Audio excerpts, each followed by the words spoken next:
Hey everyone. Hope everyone is doing well. Hope everyone is staying safe, staying healthy.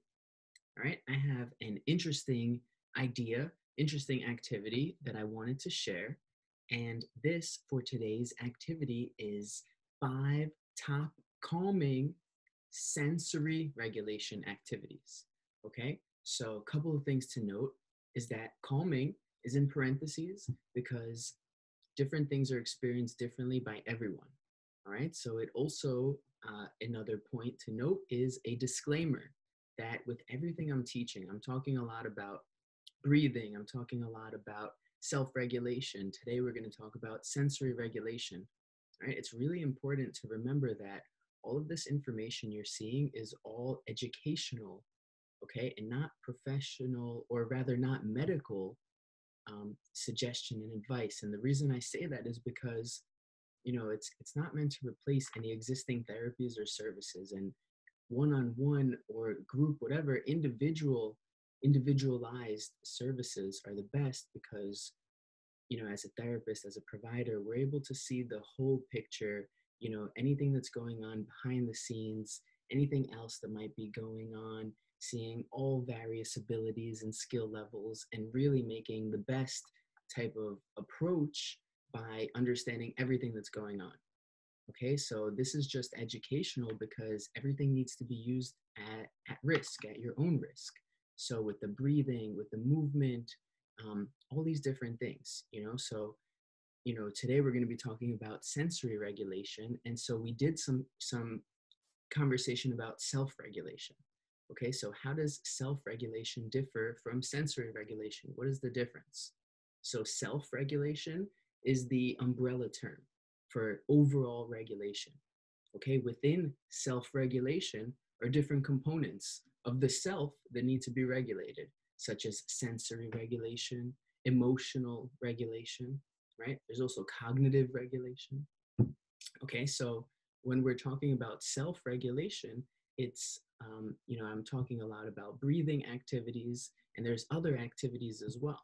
There's other things that can help ourselves to feel regulated, to come into an equilibrium state, a homeostasis, a balance, to find balance within ourselves.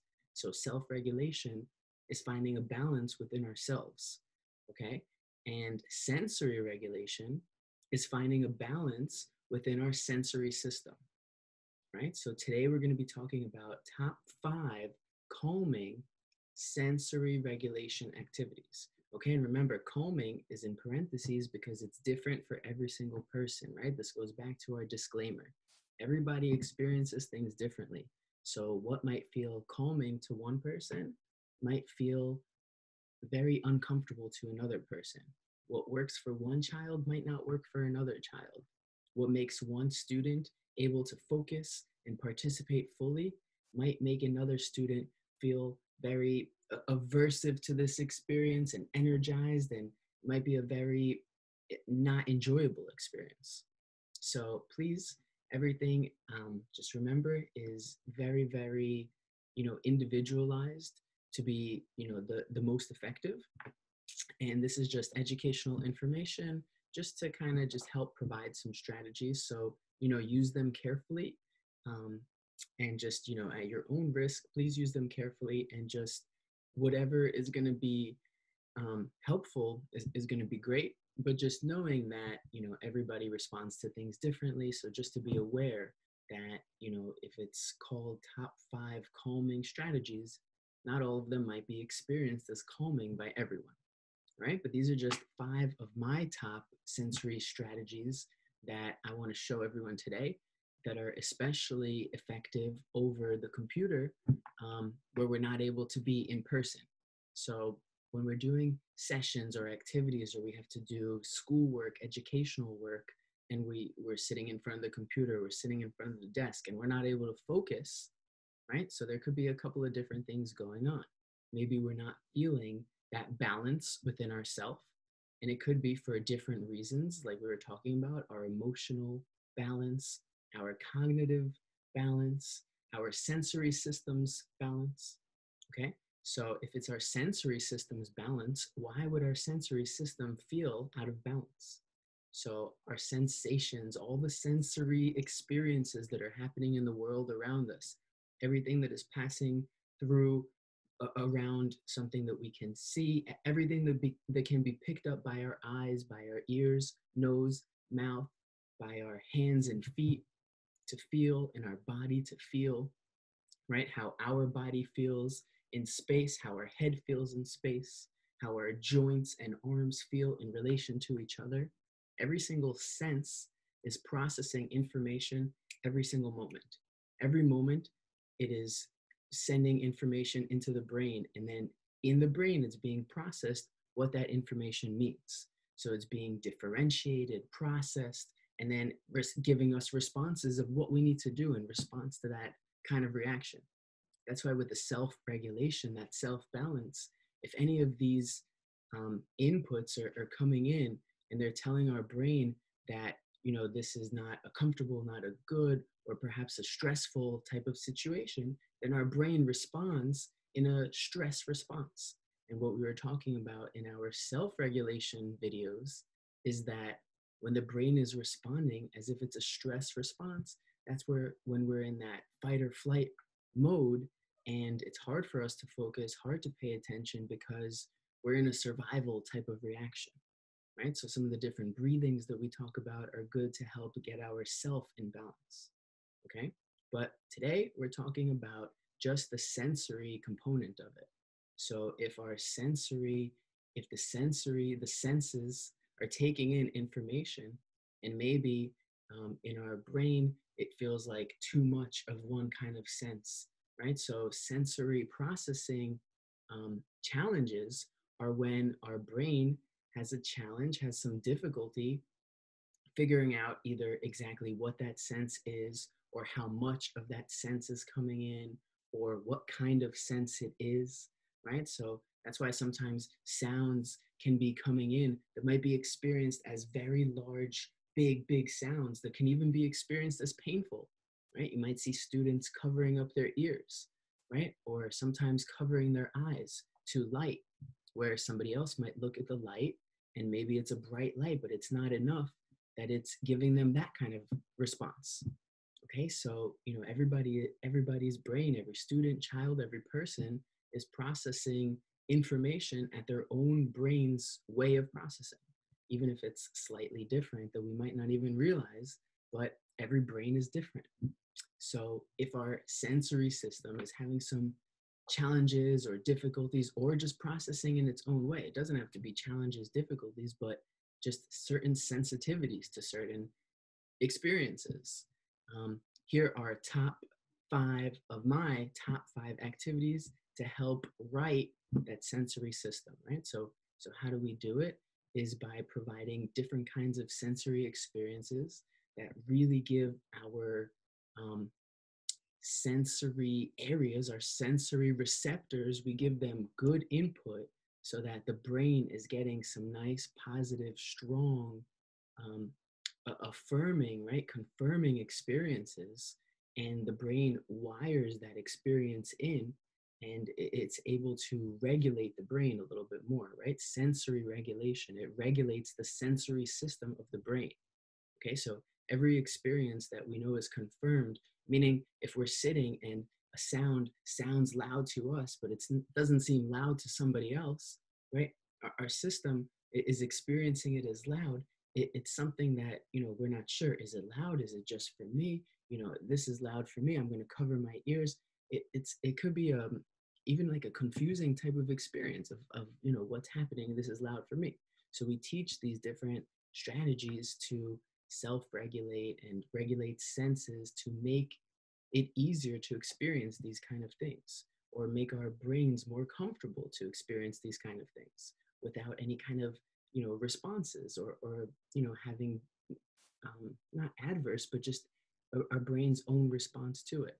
So when we provide confirmed good confirmed input, like we talk about giving different kind of textures to touch, right? So we can look at it, see what we're touching. It's like a more like structured and controlled experience.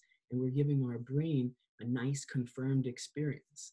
And it's processing it as a healthy kind of response versus, reacting to too much light or too much sound.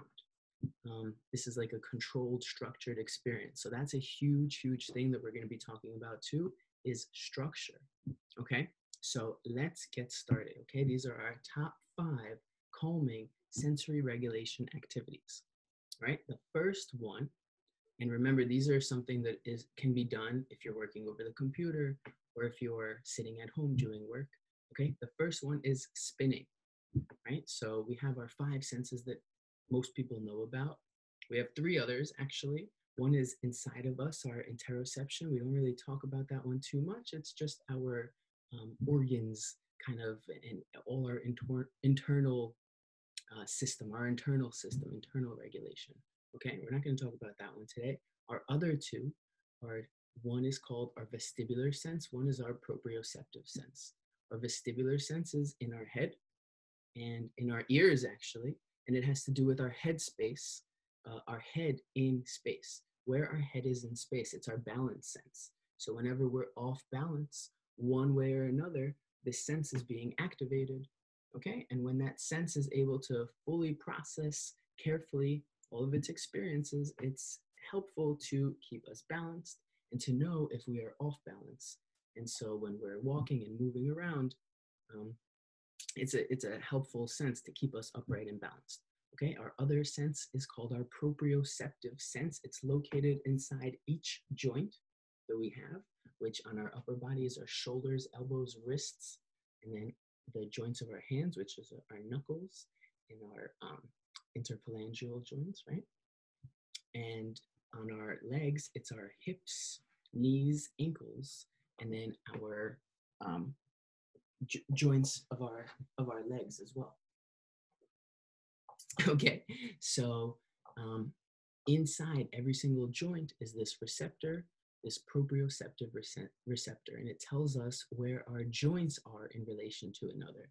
So when we're walking, right, we don't have to think about it anymore. The one foot moves right in front of the other, okay, because that proprioceptive system is communicating with all of our other systems to keep us walking in this learned, pattern of how we walk and move, right? If we're reaching for something, we know how far to reach, how high we need to reach, right? We're using our sensory system all together to communicate, the position of our joints, to understand how high, how we're moving our arm, and, to see. We're using all of our senses together to successfully complete this experience, right? So you might see some students whose proprioceptive or vestibular systems are, not processing very, like smoothly. You might see that there's like clumsiness in the walking, or, stomping really loud when we're walking, not able to grade how hard to step, maybe, knocking things over when we're grabbing them.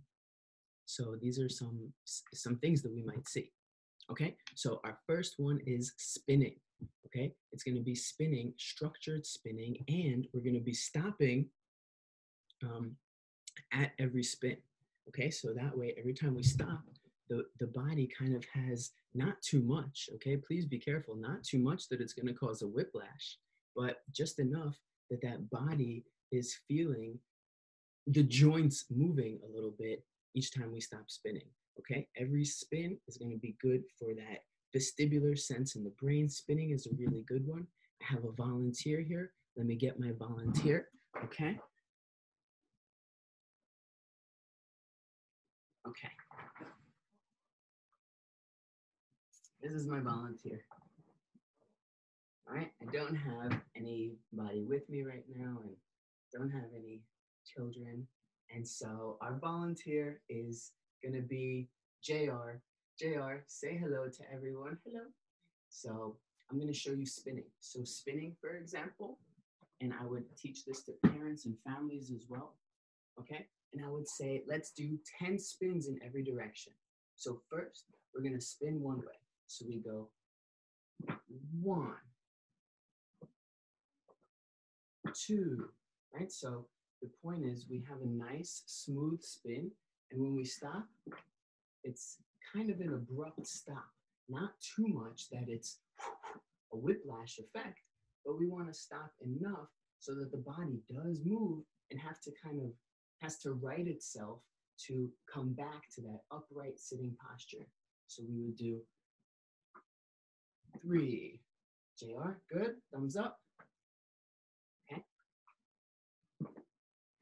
4, right? So even when we stop, you see how JR's body, teddy body, starts to kind of shake a little bit? So it's coming back to that upright posture.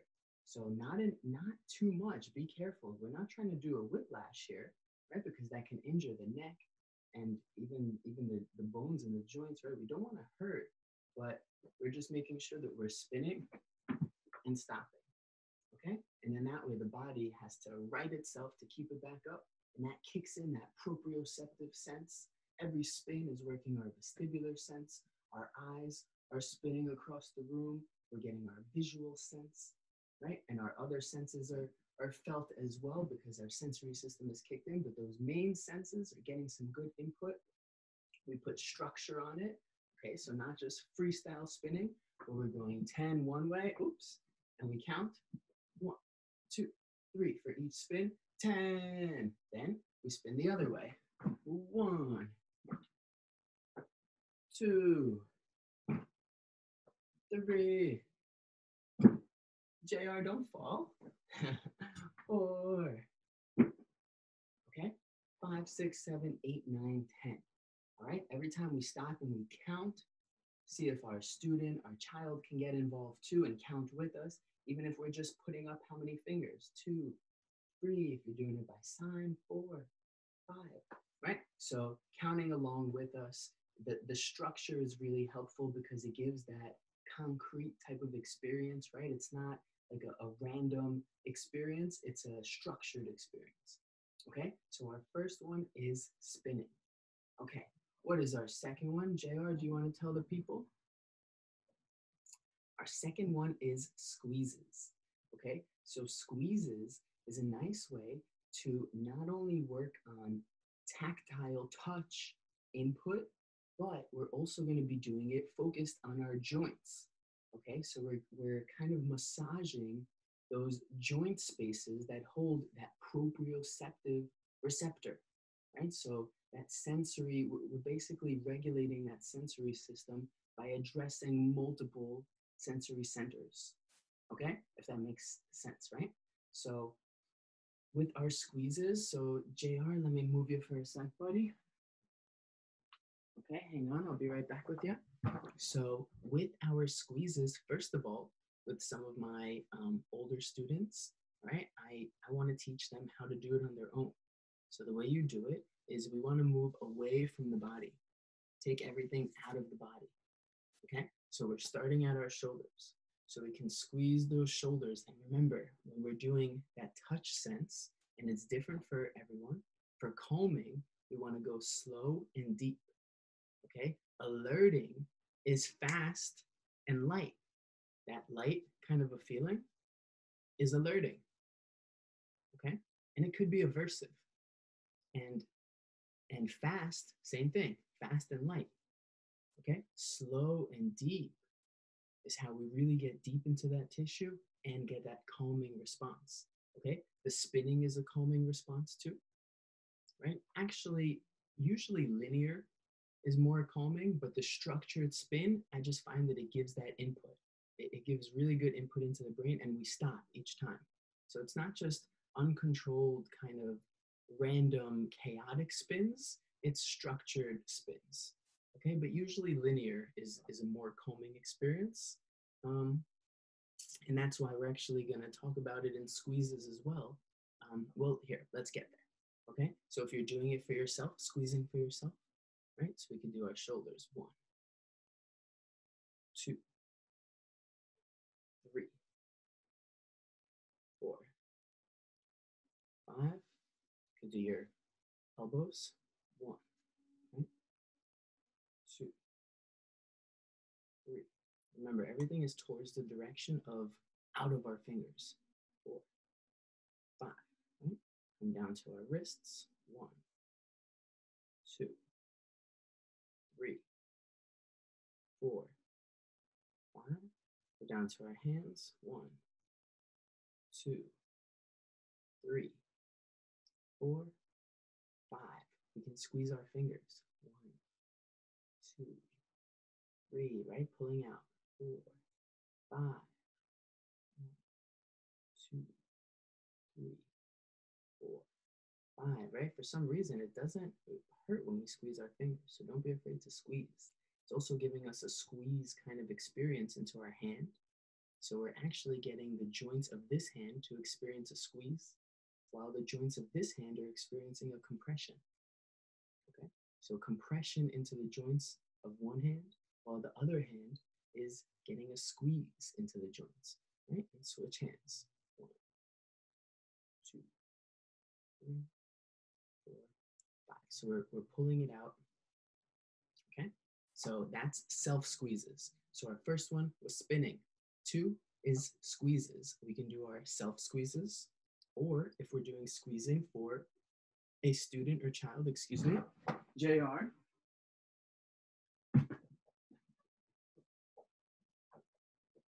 Okay, so same thing. We want to move away from the body.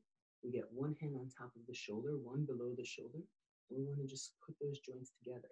Not too hard to hurt, so remember, please be very careful. If you don't feel comfortable doing it, do not do it. Okay, it's better to get hands-on training. This is just educational information, okay? Not medical advice. If you are unsure, okay, it's better to go a little bit lighter. So I said that deep and slow is more calming. Deep referring to how much pressure your hands are holding, not necessarily how tight you're pushing the joints in. So deep doesn't have to be so deep that that shoulder is really pushing in hard. We do want compression. We want to compress this joint by squeezing it together, but we don't want to cause pain or, hurt the bones or hurt the joints, okay? So the deep refers to how we're holding. So don't hold too light, okay? And don't go too fast. Nice and slow. We squeeze that joint together. 1, 2, right? Just like this pace. 3, 4, 5, right? So it looks like this. 1, 2, right? You can see that joint. 3, being pushed in. 4, 5. I keep my hands right on top like this the whole time. Slide down to the elbow, okay? Deep with our grasp, right? So we're holding on nice and tight, not too light, not too much to hurt either. So remember, if you don't feel comfortable with this, then, don't have to do it. It's better to get this trained in person so you can see how tight to squeeze, how much to hold, okay? But the deep refers to how you hold your hands and bring that joint together. 1, 2, 3, 4, and 5. Nice and slow, right? So that joint is going like this. 1, 2, and here you can see my shoulder moving, but try and do the elbow. There we go. 3, 4, 5, right? So just pushing them together. Then we go to the wrist. Same thing. 1, 2, 3, 4, 5. Okay. Then we go to our knuckles. 1. So it'll be like this. 1, 2, right? Both hands are on top. 3, 4, and 5. Okay. And then you could do one more for our knuckles down here, our joints down here, or you could just kind of massage and pull the fingers out. Okay, it depends how big our fingers are. All right, and then we do the same thing for the other side. Okay, so, this is me doing just 5. You could do 10. You could do 10 twice for a total of 20. So I usually just do 5 because if I see that I need to do another 5, then I could do another 5.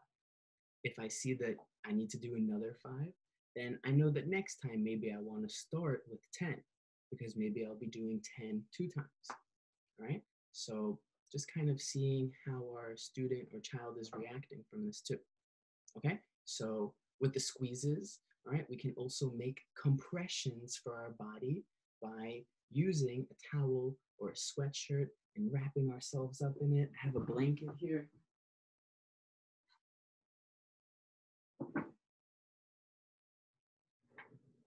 Okay, so I take a blanket and hold it tight, okay, and start wrapping myself in it, right? That tight compression, right? Why do we sometimes curl up in a blanket and feel better, right? We're getting compression on the shoulders, right? It's like going into something tight that's squeezing us. It's giving our brain a good sense of where our body is in space by putting compression into our body, compression into our joints, those squeezes into our body, and it's giving our brain a good sense of where we are, a concrete experience. So it's helping to regulate that sensory system, right? So this is why it feels good to cuddle up in a blanket, especially if it's a heavy blanket, right? Cuddle up in a blanket and we feel safe. So it's a regulating experience, okay? Makes sense. So, if you're doing this and there's a family, and remember, please be careful with your own body, but you can always make like a burrito, right? Roll up our child or student in a burrito and swing them. Now we're getting a multi-sensory experience by getting that compression in and challenging that vestibular sense.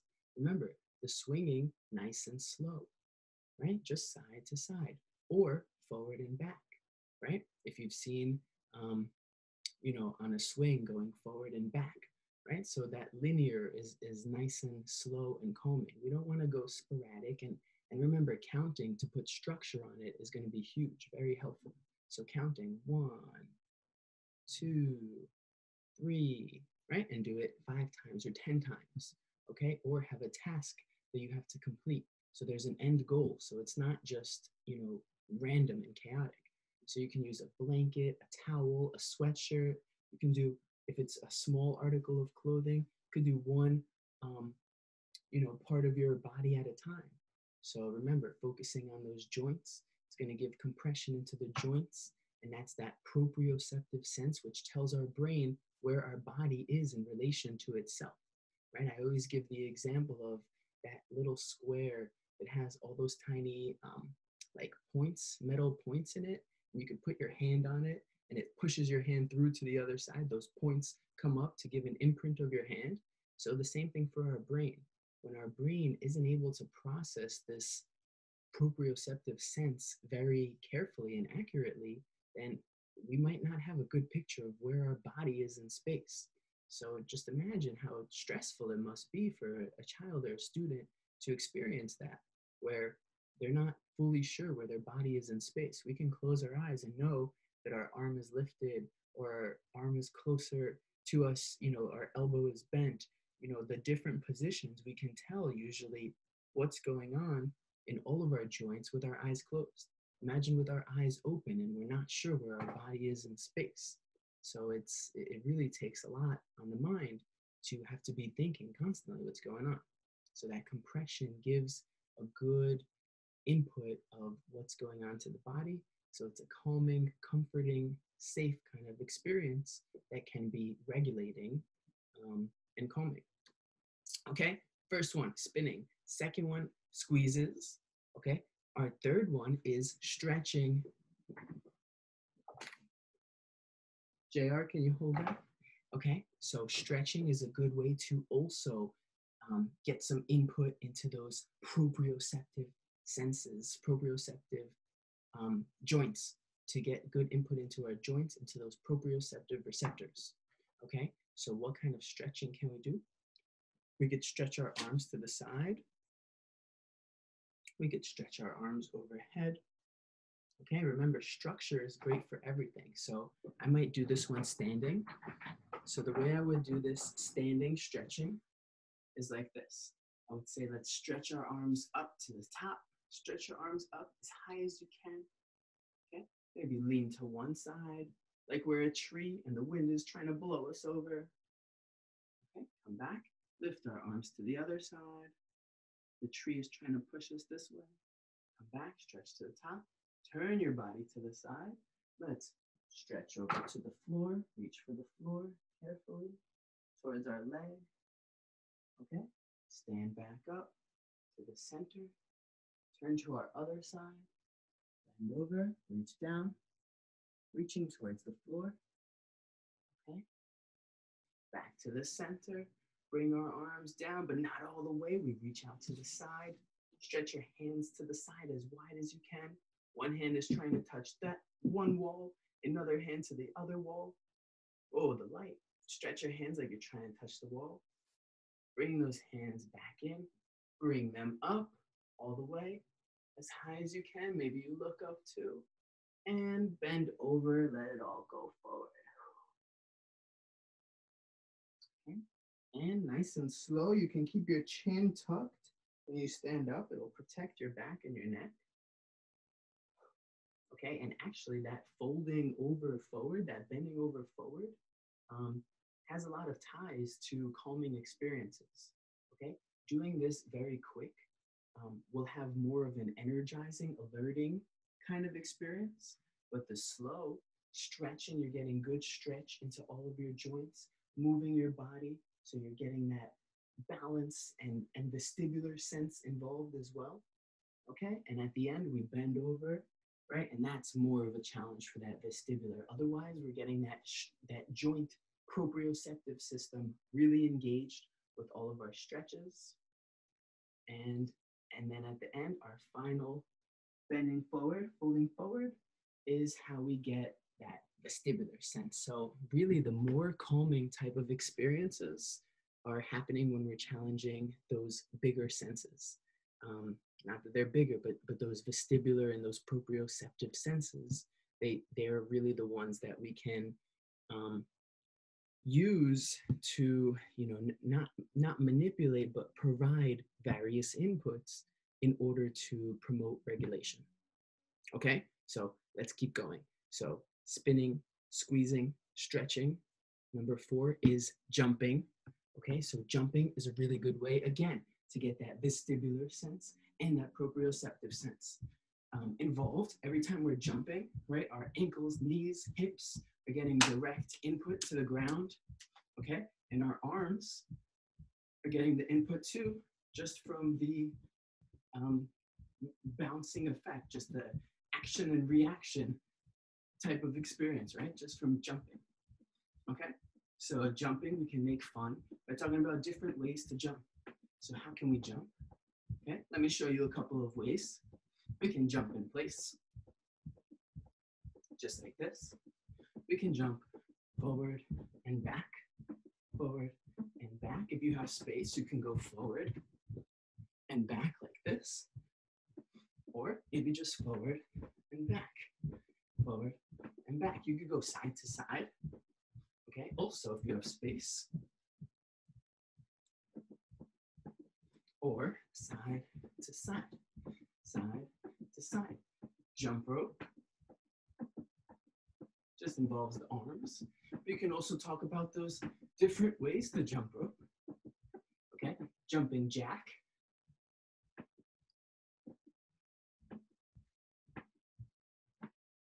Jumping on one foot. And the other. Jumping and switching feet. Okay, jumping and spinning. And the other way. And that spinning is really getting our vestibular sense working as well. Okay, you can do double jumps, which is just getting your feet as high as possible. Slow motion jumping.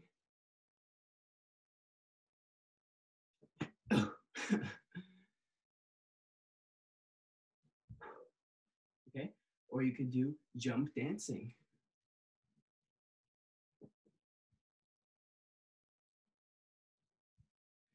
Okay, once you finish all that jumping, come back and have a seat and see how you feel.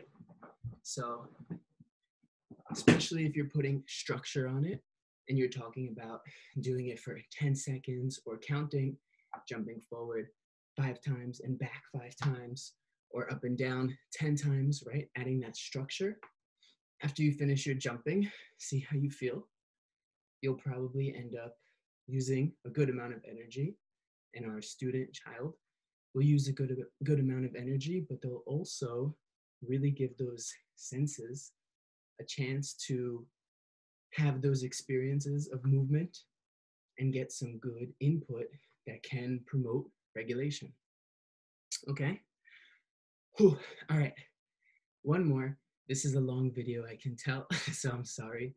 And just hope that it's helpful. Okay, so our last one, number 5, is push and pull. Okay, so a good way to get some good input into our joints is through pushing and pulling. So how do we do this? Again, please be very, very careful. So pushing can be pushing a wall. So even just standing by the wall and pushing it, push, push. Okay, or a wall push-up. Wall push-up. Okay, pulling, you can pull the wall. Okay, you can do the same thing with your legs. So pushing the ground would be something like a squat. Push, push. That's why squats are so good, because we're using our hips, ankles, knees, joints of our feet, right? Our balance sense has to work, right? Even our eyes, when we're moving, they're constantly getting engaged. Okay, our feet, that touch sense has to really stay grounded into the ground, into the floor. Okay, so push and pull. If we have a sibling, then you could do a game. JR?